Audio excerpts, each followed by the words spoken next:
Self-sufficiency in food is the mainstay of any nation.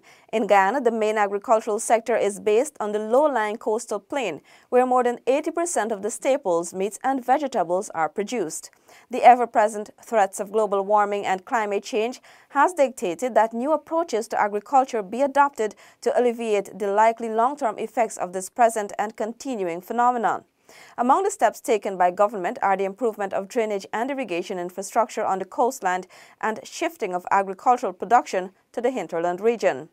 Today's InfoHub Extended takes a look at agricultural developments in the hinterland regions. The future of Guyana has never looked better. Our nation is on the cusp of a development program like never seen before. While Guyana is now emerging as an energy giant through the discovery of massive reserves of oil and natural gas, it is your government's intention that the huge benefits emerging from this will go where it matters most, to you, the people of this beloved country. There is a surge of confidence in the way Guyana is governed once again, and the level of investor interest is unprecedented. Guyana is poised to become the breadbasket of the region, and the pace at which this nation will grow through prudent fiscal management will be nothing short of impressive. But more than anything else will be the way every Guyanese, regardless of color, class, or creed, becomes a part of this historic period of national transformation, sharing in the wealth and well-being of it all as one Guyana. In October 2017, Prime Minister Moses Nagamutu underlined the importance of developing the agricultural sector in the hinterland districts. While highlighting government's thrust of agricultural diversification, he made particular reference to food security and hinterland development. We must also balance that with hinterland development, not only in terms of traditional agriculture, but with new agriculture. Agro-processing as part and parcel of the agricultural thrust. Meanwhile, Minister of Agriculture Noel Holder reiterated the Ministry of Agriculture's and government's commitment to be more action-oriented and make resources available to deal with issues which affect farmers in general and hinterland farmers in particular. The theme for 2017 reflects our commitment of our vision of hinterland development and to encourage a whole food system approach to food security. The Ministry of Agriculture is committed to ensuring that there is a more productive, resilient, and sustainable food production system in Guyana. Holder added that to boost local agriculture, the administration has prioritized the implementation of policies for the Rupununi and intermediate savannas development. This, he explained, will highlight the hinterland as the next frontier for the nation's agricultural development. Hinterland development in 2017 to 2018 and beyond will focus on improved infrastructure, the development of agricultural demonstration stations, and research to enhance hinterland agriculture and help provide essential knowledge and evidence to farmers, food producers, processors, retailers, and consumers. The shift to increase crops and livestock production in the hinterland considers recurring flood and drought conditions. Chief Executive Officer of the National Agriculture Research and Extension Institute, NARI, Dr. Udhu Omnot, says the decision is based on the results of soil tests. One of the main factors, right, is has to do with climate change. You know, the constant flooding, drought, and what have you. But flooding would have been the major issue, you know, the climate change business. And the other thing is that some of these things with large-scale agriculture, corn, soybean, so on, cannot be done on the coast because of the soil type here. Dr. Omnot also says that with hinterland agriculture diversification, growth in the new and other crops subsector is projected at 2.5%.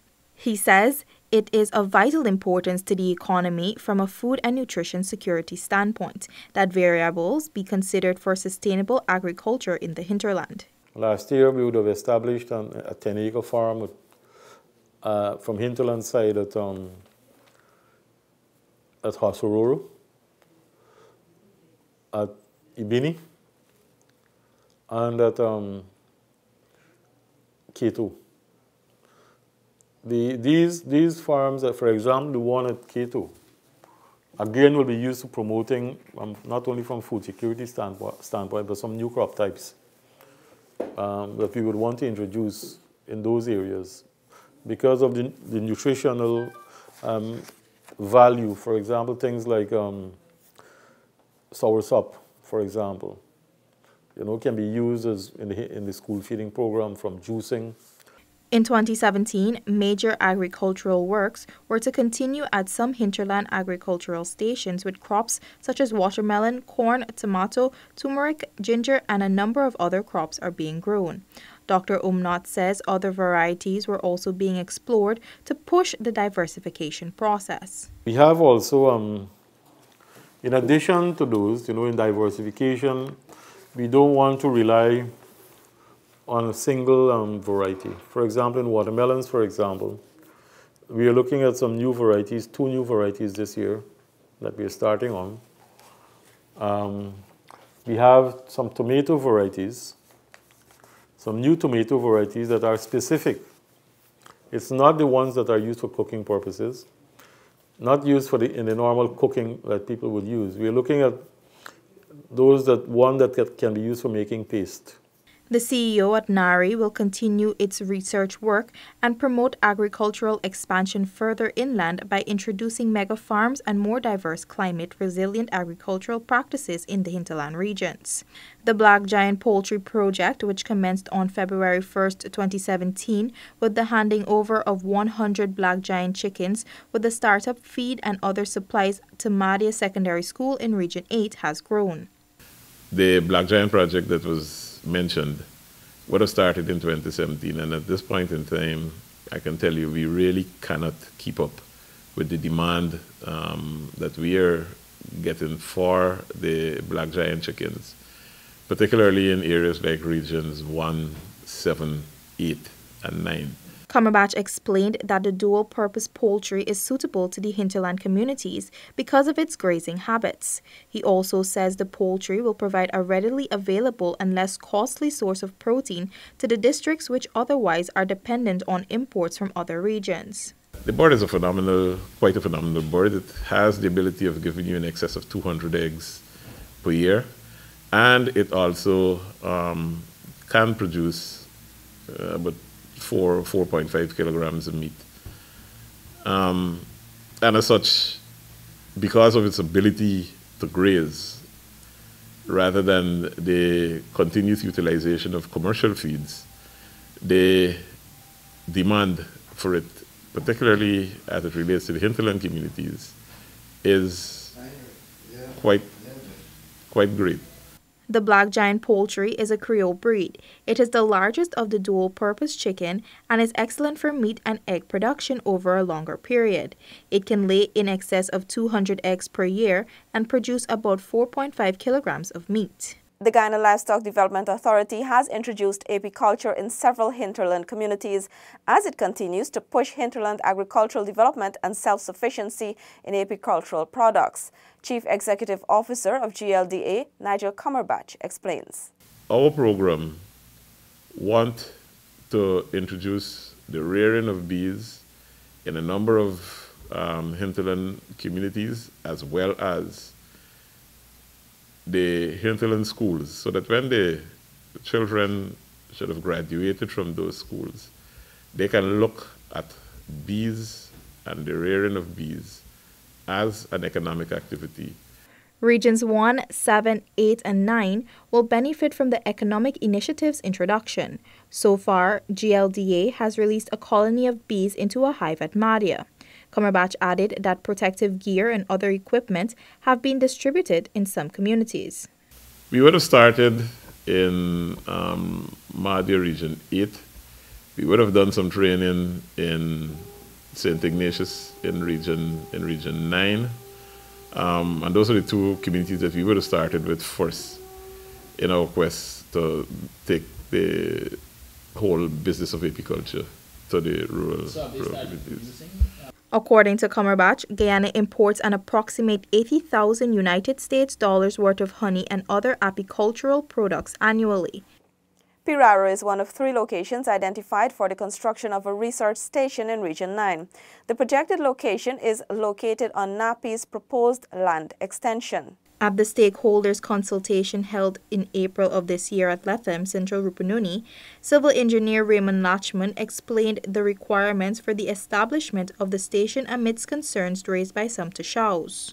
One of the locations is in Piraro itself. I don't know how many of you are familiar with Cashew Lake.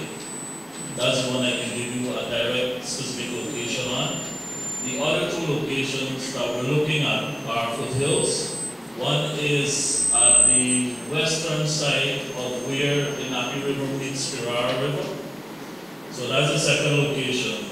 As to the specific of the third location, because I don't have a map to point it out to you at this point, is further upstream of the Napi River, but it is not interfering or in any way hampering the flow of the Napi River. Again, it's the hills that form the runoff for the Napi River. Responding to the issue of the land extension, head of the Project Cycle Management Division, Ministry of Finance, Taruchan Balgobin, explained that land tenure is a drawn-out process that takes time. Even if you wait for that, the project can't wait for it. That's the underline. The project has a timeline, the availability of the money has a timeline, but that timeline is not necessarily the same timeline of giving land titling to the communities, the extension. Not the same timeline.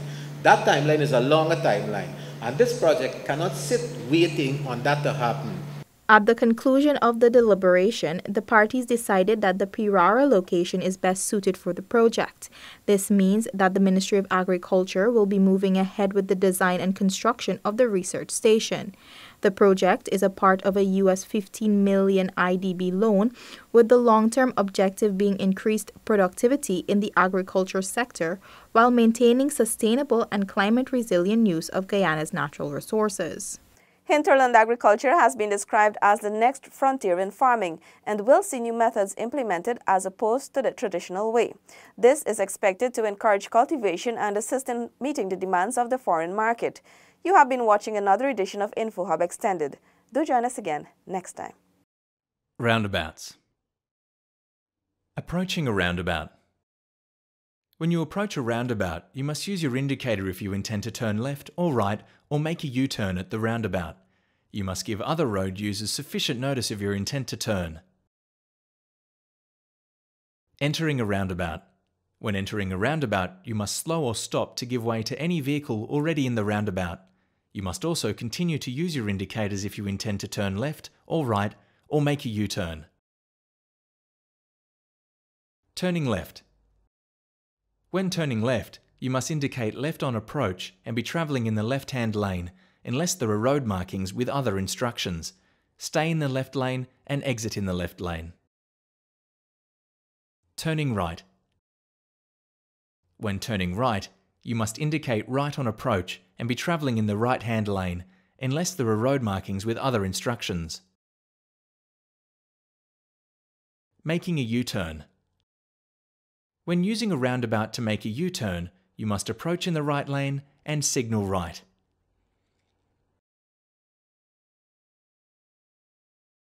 Changing lanes in a roundabout. Drivers may change lanes in a roundabout if they wish. The usual road rules for changing lanes apply. You must use your indicator and give way to any vehicle in the lane you are entering. Going straight ahead. You don't need to signal when approaching the roundabout if you are going straight ahead. You may approach the roundabout from either the left or right lane unless there are road markings with other instructions. Exiting a roundabout. As when you exit a road, you must signal left when leaving a roundabout, if it is practical to do so. and you should stop indicating as soon as you have exited the roundabout. However, when you are travelling straight ahead on a small single-lane roundabout, it may be impractical to indicate when exiting.